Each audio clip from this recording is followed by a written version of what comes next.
People sometimes ask me, "Oh, so where are you from?" I say, "Oh, I'm from London." They can't hear it when you say it, but it's not the same place.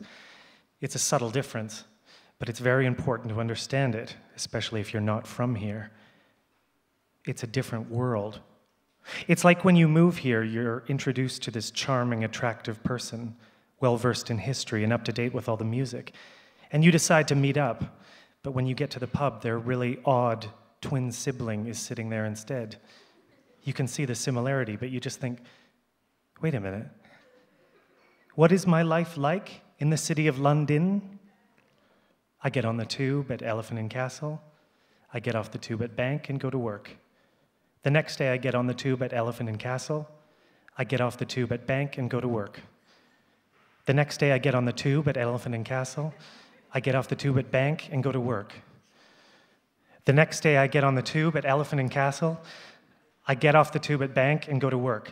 I don't think I know what an elephant is anymore. I can't summon a mental image of an elephant. I hear that word and I just start walking to work.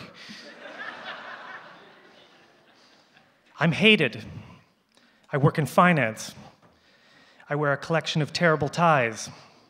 My work is constant.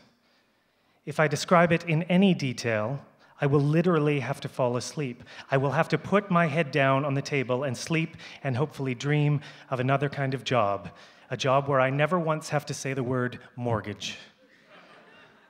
I'm not living in a London of big pleasures and tourism and Russian billionaires and Saatchi galleries and the London Eye, but London. I guess it's a cross between London and Lundis, really. You're not exactly at Waitrose. You're not even at Sainsbury's. You're not even at Tesco. It's a bit shit in London. But there are little pleasures, like walking very quickly and listening to my headphones, like the taste of that ready-made pasta that they sell at M&S with chunks of feta the size of miniature golf balls, or like the big southbound platform at Angel Station. There's so much room on that one platform. I was there the other day, and I thought to myself, why did they make this platform so ridiculously big? It's wonderful. It was like I was on holiday in London. You could run up and down it, ride an animal up and down the platform, ride an elephant. Elephant, watch, I'll start walking to work. I've said the word elephant.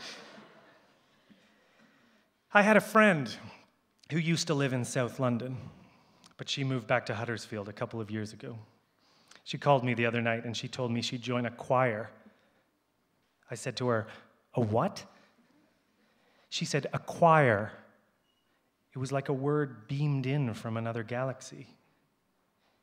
Why would she be in a choir when she could spend that time working?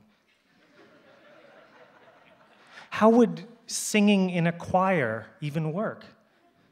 Why would she even think of stepping away from her desk? I suppose I could join a choir if they held their rehearsals in the aisle of M&S where they keep their takeaway pasta meals. I could just swing by during dinner time for about 3 minutes before going back to my desk and then sit there and hum. But otherwise, I suppose there are choirs in London. Maybe one day they'll start one in London, the London Men's Choir. Then I had this image of me trying to sneak off to choir rehearsal or something in London, sneaking towards London from London, and just about getting past this enormous sleeping beast, just like tiptoeing past. But then the elephant awakes, and then the castle awakes beside it. Tag team! And the two of them block my way. You can see it, can't you? With his trunk like swinging down.